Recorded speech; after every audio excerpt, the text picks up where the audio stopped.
Jai Shriman Narayan. Jai Shriman Narayan. Jai Shriman Narayan. I pay my obeisances to my spiritual master, Srimad Jagat Guru Sudarshan Acharya Ji Maharaj. I pay my obeisances to Lord Sri Ramanuj. I pay my obeisances to the Purva Acharyas. I pay my obeisances to the 12 Albars. I pay my obeisances to Mother Lakshmi. And I pay my obeisances to Lord Sriman Narayan. I welcome all of you here physically at the Sri Narayan Dham in Durban, South Africa. I welcome those that are watching this discourse on live feed, locally, nationally, and internationally. And I welcome in advance those that are going to be watching this discourse when it is posted on YouTube and the various groups from around the world. At the start of our very first satsang, 3 weeks ago,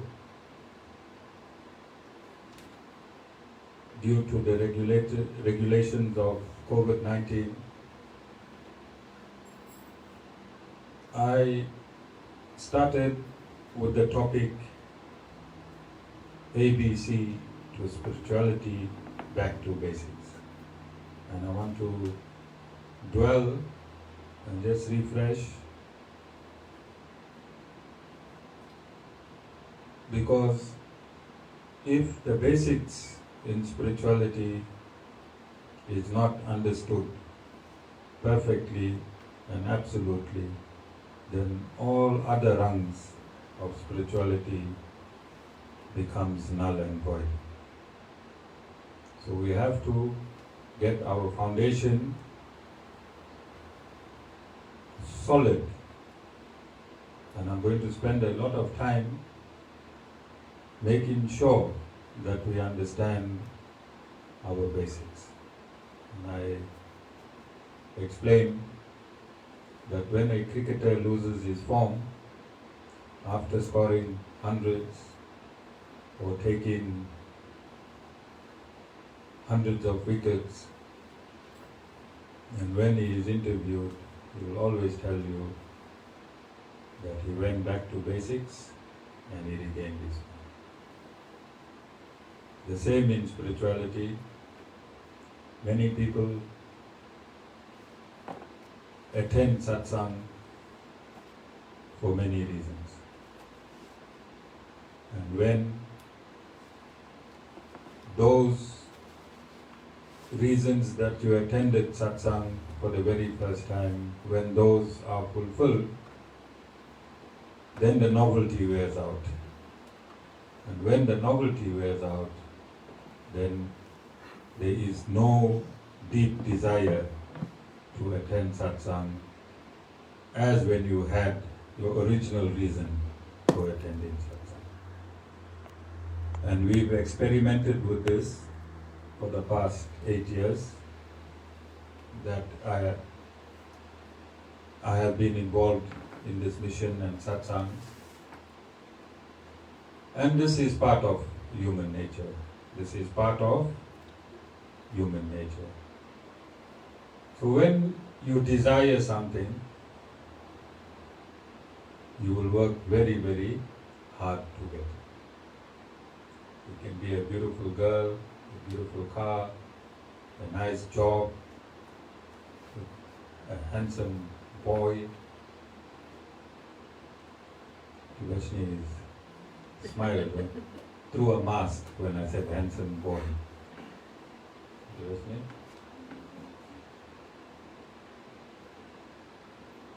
Okay, let's use the example of a car.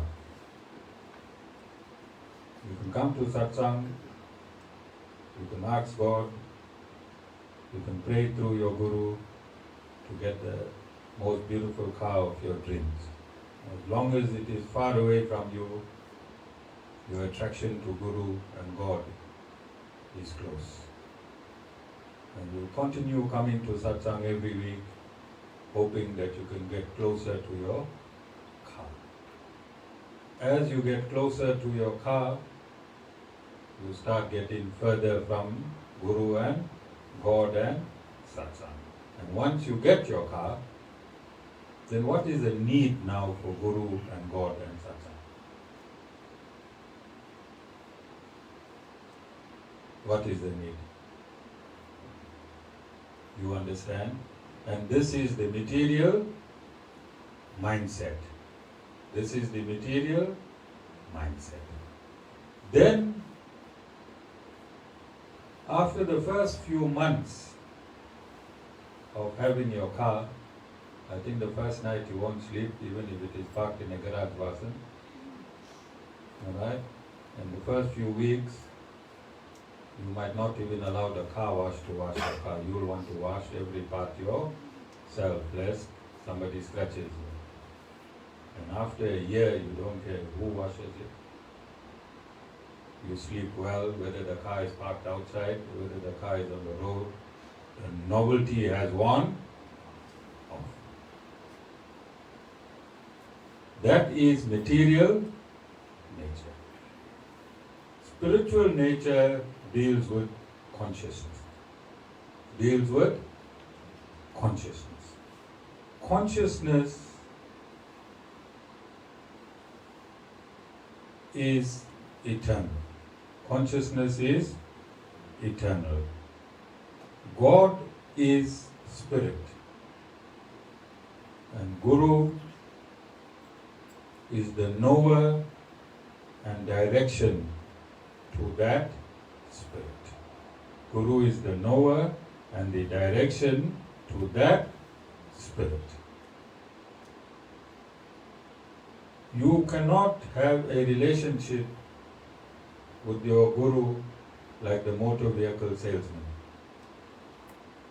Because even if your points, Vasan, do not merit you to buy that vehicle financially, your salesman will make a plan. He'll motivate. He'll even bypass the computer system that programs your merits. Isn't? So we come into satsang thinking that the Guru is like your car salesman.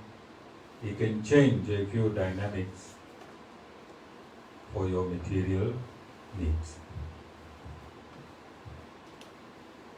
The Guru is here to nourish you spiritually. The Guru is here to nourish you spiritually. If you have a fervent desire only for material needs, then you can get it at the temples. Can't you? Can't you? You can, yes, you can. If you are in a prison and you want to live a good life in prison, anyone went to prison here? Any prisoners here? Vasan? No time in prison? Tana? If you want to live a good life in prison, what would you do? Bribe the warders. And if you give them enough bribe, you can have unlimited data, big screen TV, and you'll be eating even better than the warders themselves. Similarly, this material universe is a prison. This material universe is a prison. You can bribe the head of this prison. Who is the head warder of this prison?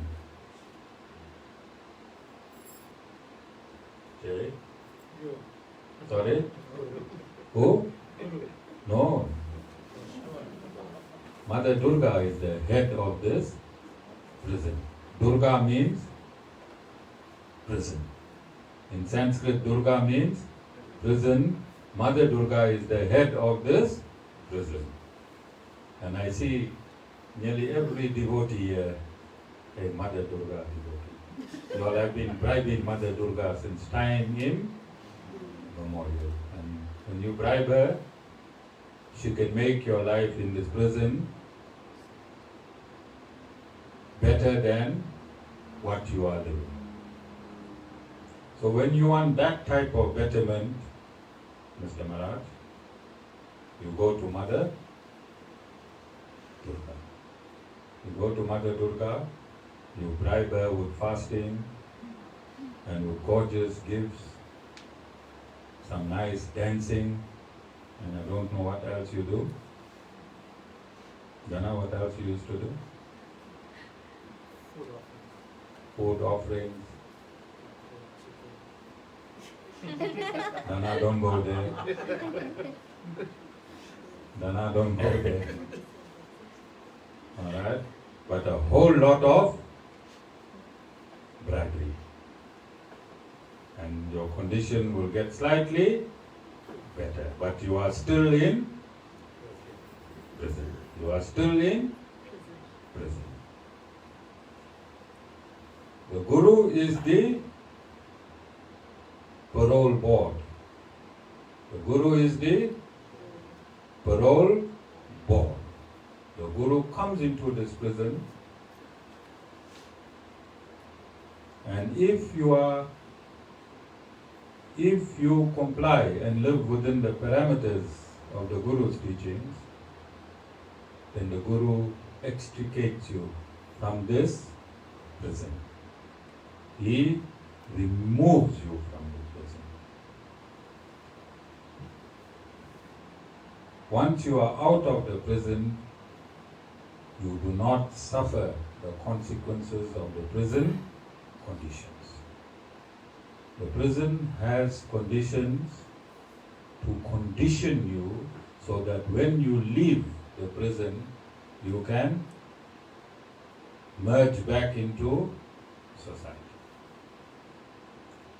These material universes were created so that you can evolve from material consciousness to spiritual consciousness. And when you evolve to spiritual consciousness, there is no need for you to be in these material universes. So that you can merge back to your constitutional status quo, which is you as the soul. You as the soul.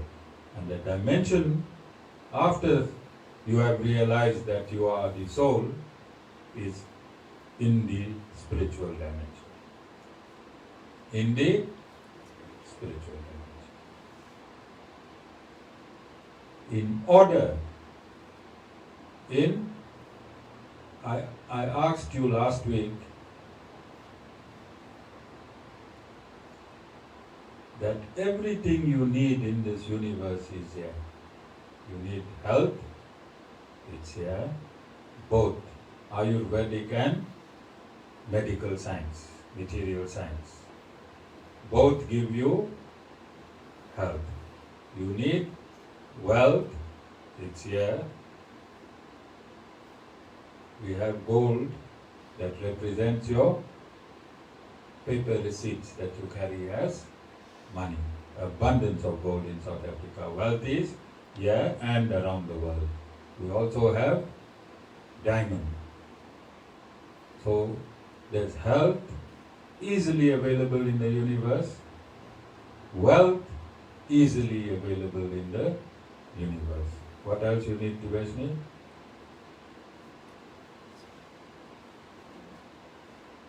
Husbands and wives easily available in the universe. Easy? Easily available? Yeah. And then you cry. Okay? But easily available in the universe. The only thing not available to you is peace. Only thing not available to you is peace. Because no human that has traversed this earth will state at the end of their life, my entire life was peaceful. No human, guaranteed. guarantee. Because God has removed peace when He created the material universes. And peace is bliss, is it not? And bliss is your own attribute. Bliss is your own attribute that is part of the soul. Bliss is blocked and you live material. When bliss is unblocked, then you live spiritual. It is the grace of the Guru, grace of the Guru which flows from the Guru to you, which flows from the Guru to you. And this grace comes in the form of knowledge. Guru's grace comes in the form of knowledge. When the Guru's grace flows from the Guru through to you, and if you keep the bucket of the mind in an upright position after emptying it, if you keep the bucket of your mind in an upright position after you empty it, when you come to sanitize your hand here, at the same time you empty the bucket of your mind, and when you enter the satsang, and the Guru's grace in the form of knowledge fills that bucket, then you start attaining peace. Then you start attaining peace. This is why I said A, B, C to spirituality. Once you become spiritual, you become peaceful and blissful. Spirituality is peacefulness and blissfulness. The A to spirituality is accept a bona fide spiritual master after due diligence. After due diligence. B, believe in the spiritual master because you have done your due diligence.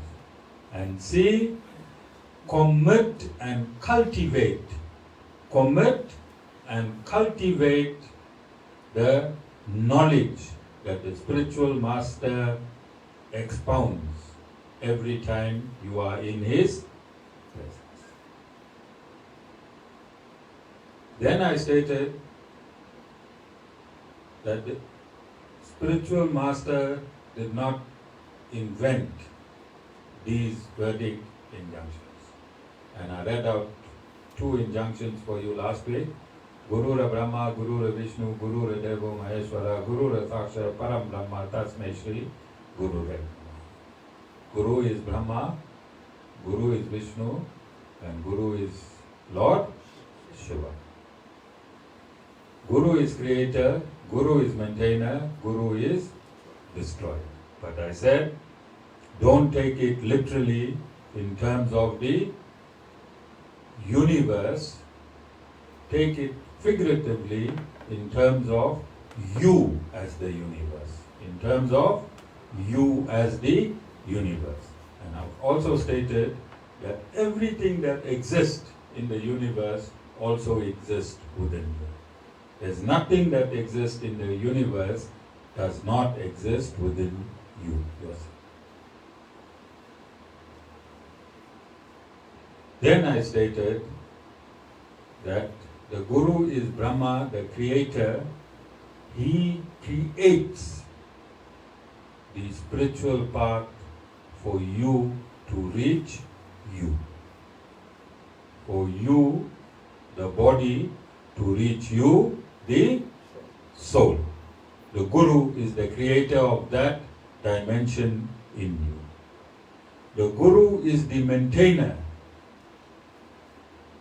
of your soul. This discourse that I'm giving you is feeding your soul. The food for the soul is transcendental knowledge. Food for soul is transcendental knowledge. And I've tried this with over 1,000 devotees. Physically, we tried this in our satsangs in the past 8 years. When you see a devotee entering the satsang, if you take a photograph of the devotee's face, and after a few satsangs, you take a photograph of the devotee's face, you'll see a brightness in the devotee's face. I only failed with one devotee, Nirvasan. But every other devotee, you can see the glow. That glow is from listening to transcendental knowledge, which is food for the soul. The atmic force, the rays of the light of the soul, fills up the entire body. And then I've also seen devotees that left. And sometimes I can't recognize them when I see them on the street, because their faces have become contorted and gone beyond the beauty that they came to this earth. Alright? So I'm not threatening you to stay to look handsome or beautiful. I'm just saying that we have scientifically proven that transcendental knowledge flowing through the grace of the Guru into a human being is food for the soul that's residing in that human body. And you yourself sitting here are witnesses yourself. You yourself are witnesses besides Vasa. Alright? And then he wears a mask, the same color. Now I don't know whether it's Vasan or who is in the satsang. All I can see now is 2 eyes. No, it's very scary to be a guru sometimes. You don't know who's coming to attack you. You all heard the story of Ram and Ravana. Okay? So coming back,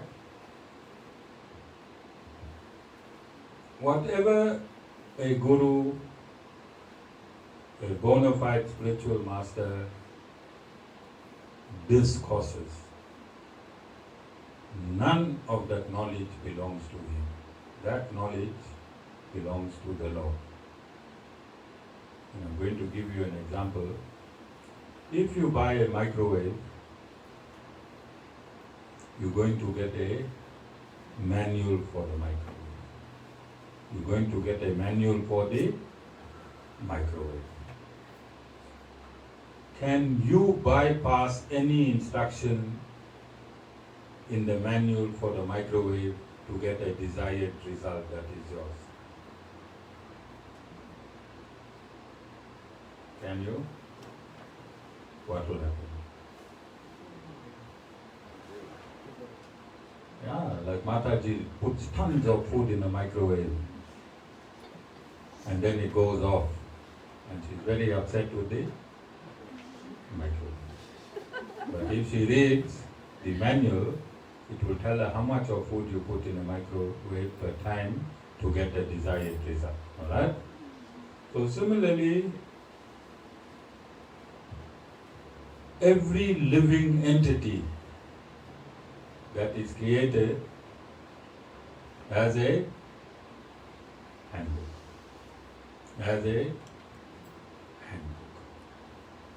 If you are living out of the prescriptions of the handbook, then what is going to happen?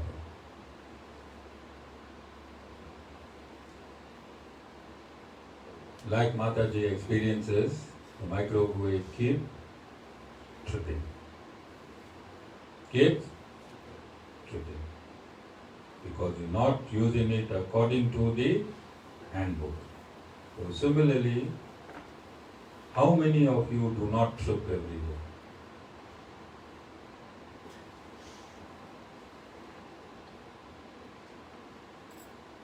You, Jessica? Satish nearly fall off his chair when you put your hand up. Seriously, you nearly fall off your chair when you put your hand up. Okay? How many of you do not trip many times every day?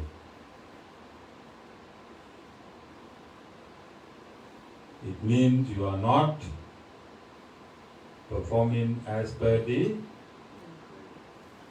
manual. Is it not? So you come to the manufacturer's agent. To your manufacturer's agent. And your manufacturer's agent is the guru. And this is the workshop. This is the workshop, and the guru now has to recalibrate you and your software. Recalibrate you and your software so you don't trip as much as you were tripping. Now, because you have been tripping since time immemorial, Jai Bhai, from when? Yes, and I gave you a cycle.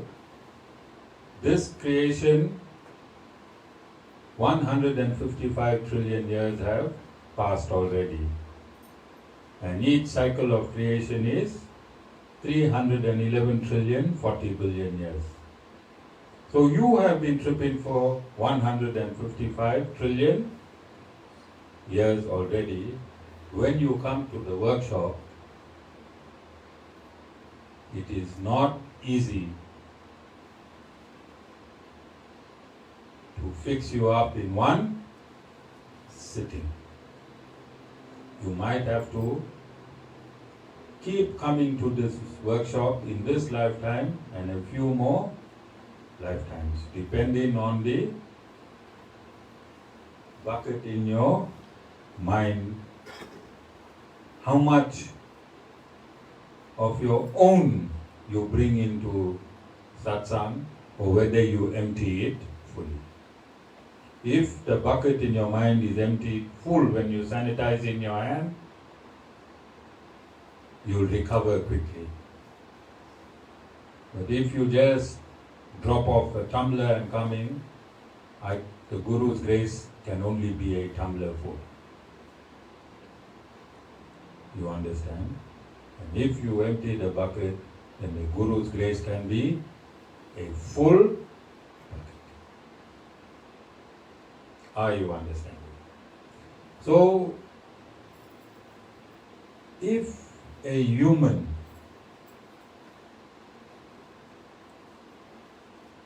who in proportion to God cannot even be an atom, cannot be an atom, if you're comparing a human and God, if a human has a manufacturer's manual for everything in this that is manufactured, don't you think that God will also have a manual when he manufactured this universe and he manufactured the people that are contained within this universe? Don't you think there should be a manual? Because if an insignificant portion of God can think so logically, to have a constitution, to have law, to have regulations, then don't you think the creator of that insignificant particle of humans will also have laws, regulations, constitutions? Isn't it logical? So the constitution of this universe is undeniably the balance. Undeniably the balance. And this universe is calibrated within the prescripts of the Vedas. The Vedas is synthesized within the functioning of the universe. You can't separate the Vedas from the universe. The Vedas is the essential ingredients that's making this universe spin. And the Vedas itself is the breath of the Supreme Lord, which is also inseparable from the Supreme Lord. So this material universes, the Vedas, and the Supreme Lord is one absolute compound. One absolute compound. The individual souls assist the Supreme Lord in animating this material universe. The individual souls assist the Supreme Lord in animating these universes and giving them life. And this is an eternal relationship. This is an eternal relationship. Eternal means where time has no meaningful change in the status quo. Time, no meaningful change in the status quo.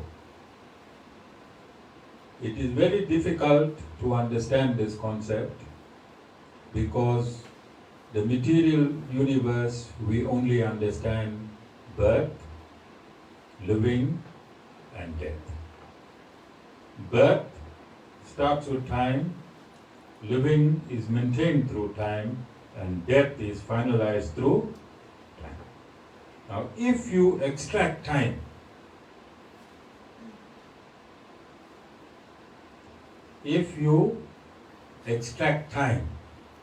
then what would be the status quo?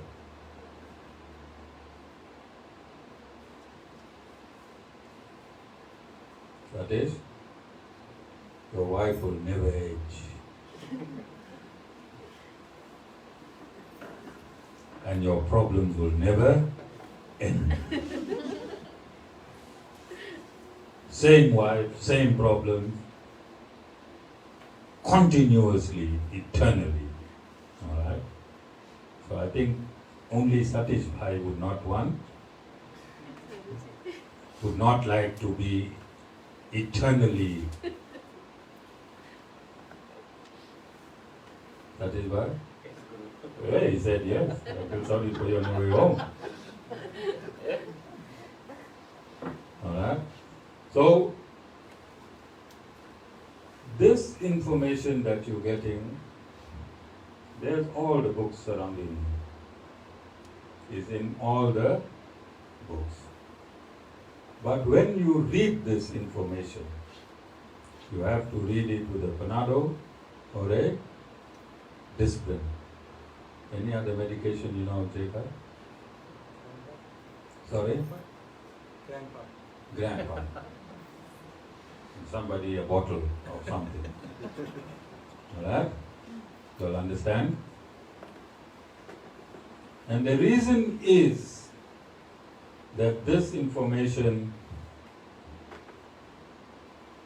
can only enter you in a flow of the Guru's grace to make meaningful understanding. It comes through the Guru's grace, and this grace, flowing of grace, the Guru did not invent it. Guru did not invent it. The Lord has invented it. The Guru is just a principle in this point in time that the grace is following through. The Guru is a principle and not an individual human being. The Guru is a principle. Are you understanding? Personified today by myself and other bona fide gurus around the world. We are currently personifying this principle. Tomorrow we will be gone, but the principle and the grace will continue to flow through the disciples. Through the disciples.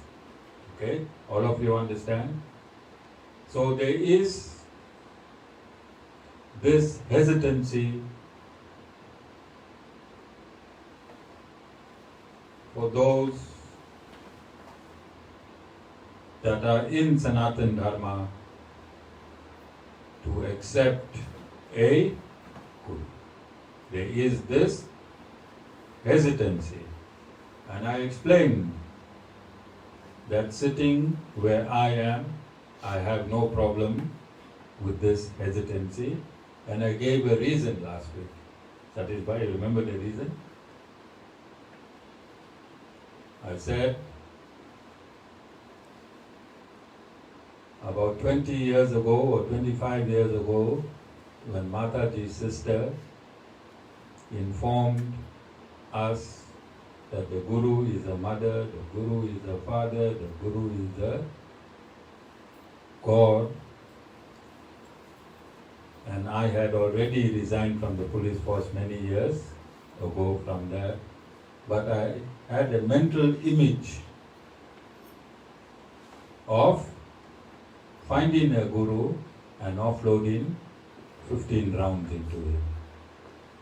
At that point in time, because I was ignorant of the manual that has been prescribed by the Supreme Lord in terms of every human must be graced through a Guru to reach him.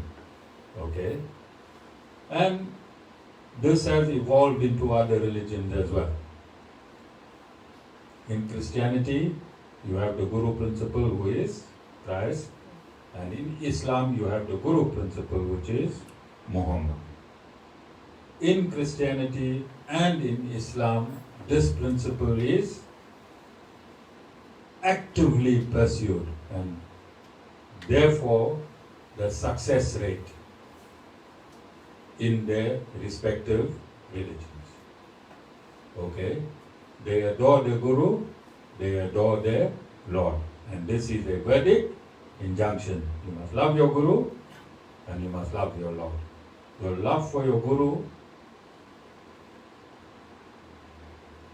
later reposes itself when the Guru disappears to full love of the Lord. You understand? So again, this has been practically proven in and across the world currently. Because if you are a Muslim, you speak of Prophet Muhammad how many times a day? No. You speak of Prophet Muhammad how many times a day? In every sentence. And you speak of the Lord how many times in a day? In every sentence. So when you go home today, and when you look out of the window, and if you see Abdul Bhai got the latest Jaguar or BM, don't get upset. He earned it through his devotion. He earned it through his devotion. You become like Abdul or Muhammad, and you also devote yourself. Whole day, Jessica, say my Guru. Through the grace of my Guru, through the grace of my God, through the grace of my Guru, through the grace of my God. And if you use this transaction, you'll see anything that you attempt, you'll be successful.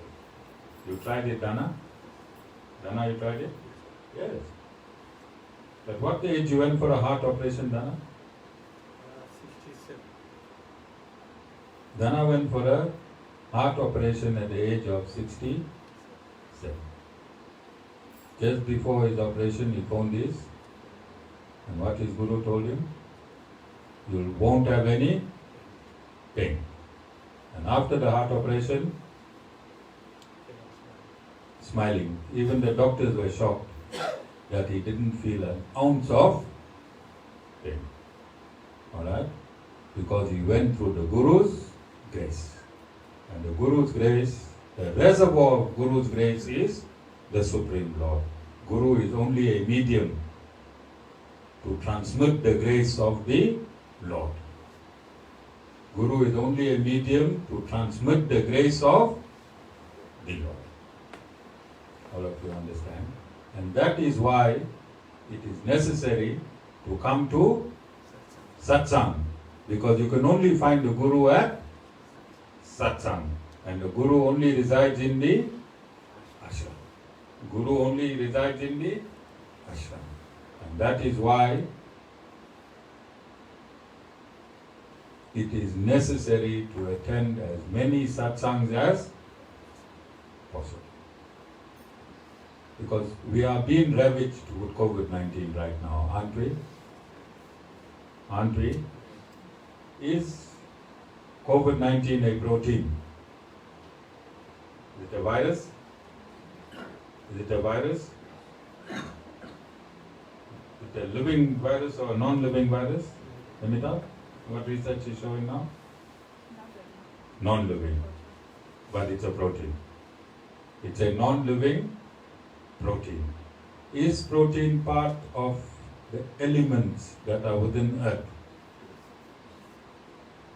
So it's not a foreign object. It is part of creation of God.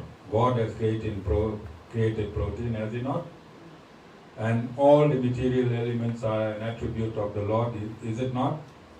All material elements an attribute of the Lord, is it not? So in these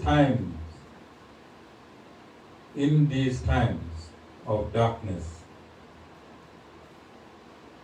you need to bank. You need to bank your devotion. You need to bank your devotion. Because some of us during this COVID has been in very, very deep and dark spaces. When you are in that deep and dark space, then you have to cash. You have to cash your chips. You have to cash your chips, Sita. Have you been cashing your chips recently? Every day Sita is cashing her chips. 9 o'clock in the morning and 6 o'clock in the evening. Without fail, Sita is cashing her chips. And even if the Guru is not at his cash point, the Guru has to return the call and make sure her chips are cashed.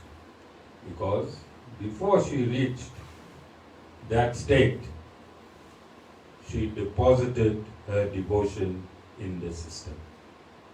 She deposited her devotion in the system.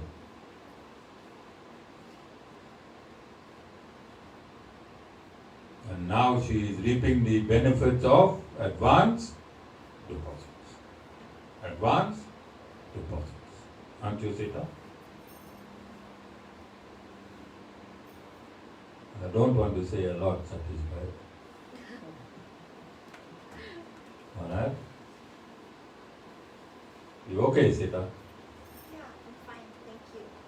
Okay. Alright.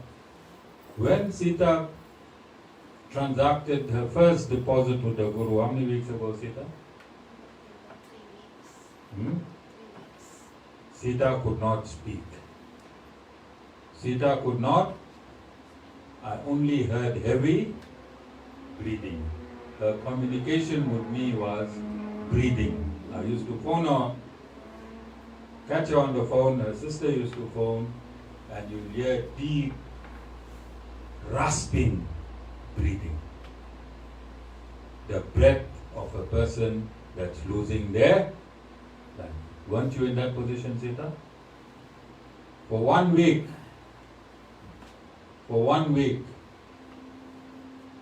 she cashed her chips in that position. 3 weeks later, she drove herself to this satsang. Because she banked her devotion.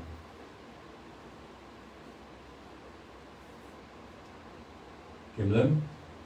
you won't want to know what Sita cooks for me.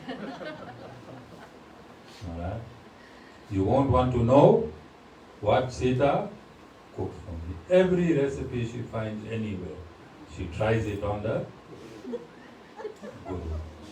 I've eaten the funniest of cakes, the funniest of biryanis, the funniest of meals. Okay? But when it came to a cashing at chips, Guru gave 100%. Yeah. Alright? Sita, I won't be eating any more from you.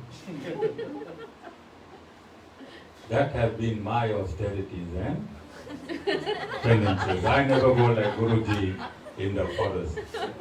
Lord Narayan sent me Sita. Alright? Timlan? Even when she gave me tea, ask her what she did. Tell them what you did. Sita, tell them what you did. The tea came out of my mouth faster than it went in. And why will tea come out fast from anyone's mouth? Salt. She even put salt in it. Okay? But this is the relationship between Guru and disciple. Guru never ever looks for a perfect disciple. Because this perfect disciple is not necessary in a Guru's domain. A perfect disciple is not necessary in a Guru's domain. If there's nothing wrong with your car, has it any worth in a workshop? Has it any value in a workshop? You do a diagnostic, there's nothing wrong, the car has no value. Similarly, it is this type of relationships that gives Mataji and myself a reason to live another day. You understand? Sita? But I don't think you'll be cooking. Guru didn't punish you in those 3 weeks for your cooking, Sita. You were sick. You were sick. Okay? Are there any questions? Mr. Maharaj, any questions? So I want to end this discourse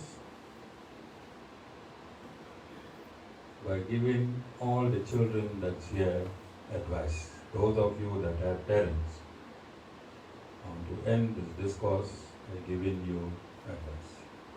Remember, the main heading for these discourses, Kimlan, is the material universe is Lord Narayan's classroom. Alright? In that I've stated that Lord Narayan is the source of all sciences, both material and spiritual. And I've also stated that the sciences found in the Vedas are absolute. Are absolute, which means it cannot be changed. And it is a Vedic injunction which is found in the Upanishads that every child must respect their mother and their father. Every child must respect their mother and their father. And the scientific reason behind this is that the body that the child is wearing is a combination of the mother and father. Is it not? Is it scientific or not scientific? You are wearing Tiveshni, your father's body and your mother's body. You have to give your parents respect and gratitude for awarding you a body. You understand? Like my granddaughter. Her mother and father is slowly teaching her words. She knows Pishi, She knows big cow, she knows lion, alright? All these words, her parents are teaching her these words. When she was born, she had no knowledge of words. So the parents will teach her words. Foodie, water, milk, alright? This mouth in which the parents teach you words, you cannot use the same mouth that your parents taught you to use words that are vulgar and that are unrighteous to your parents. Because your parents taught you to speak, your parents taught you to walk. Don't use these legs to walk in a negative manner to your parents.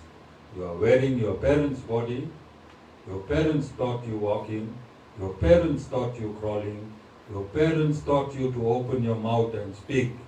Do not speak disrespectfully or rudely to your parents. Do not speak. Everything belongs to your parents. Don't use it unrighteously. Do not use it unrighteously. And there is a verdict, injunction that's guarding this. And when you cross your parents, you crossed God. Why?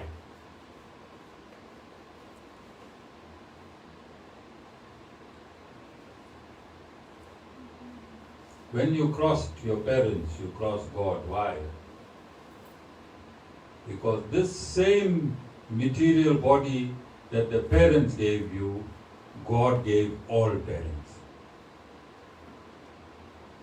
The material elements in your body belongs to God. The sound that you speak belongs to God. The tongue that vibrates your sound belongs to God. Use the tongue for righteousness only. Righteousness only. All of you understand? And this is why there is this suffering in this universe. This is why there is this, because this is your basic ABC to spirituality. Respect your parents, respect your teacher.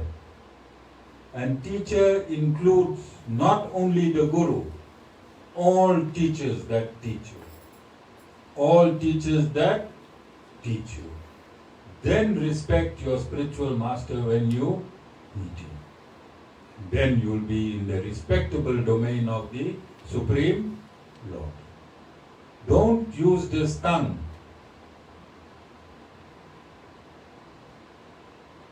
unrighteously. There is always consequences. And these consequences are called karma. And karma is the impetus on which this universe vibrates. Karma is the impetus through which this universe vibrates. So children and bigger people, those of you that are parents, do not disrespect your parents, whether they be right or whether they be wrong. You cannot be in judgment of your parents. Do not use the mouth that the parents gave you to scream at them.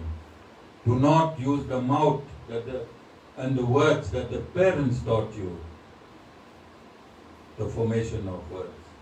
Those vulgar words you learned from the outside. But the art of speech was given to you by your parents.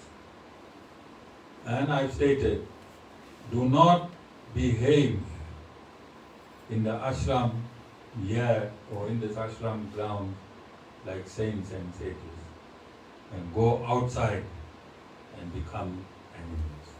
Rather behave like an animal here, because the animal adjuster is sitting on this chair. I can adjust your animalness. Alright? Whilst you are here. Do not pretend in the ashram to be a very, very decent person, and when you go there, you're a witch or a wizard. You understand? If you come to a domain of righteousness, then you must take doses of this righteousness and utilize it in society. In society. Then, otherwise you're wasting your petrol and your wear and tear on a motor vehicle. Because when you come here to change. Come here to change. Not to change others. Not to change others, because you're an individual. If you go to a mechanic and you're a Mercedes-Benz, you want to repair all the Mercedes-Benz, or you just want to repair your Mercedes-Benz? Sorry? No, you want to repair only yourself. You yourself go in the diagnostic machine. Only you can be changed. When you are changed, then those around you will change. When you are changed. Coming to satsang is an individual obligation. Only change yourself. Do I swear? Do I fight? Am I consumed by anger? Am I consumed by rage? Am I envious? Am I jealous? These are the qualities that you come in a satsang to change. As soon as you lose your jealousy, then other people's jealousy with you will get lost. As soon as you lose your anger, others' anger with you will get lost. Fix yourself. By fixing yourself, you will fix those that are around you. Don't come to the satsang to fix someone else. Come to the satsang to fix yourself. Are there any questions? Okay. We celebrating Shivratri on the 11th of March. It's on a Thursday. You all can have a discussion after satsang on how we're going to run that program and for how long. Jai Shri Narayan.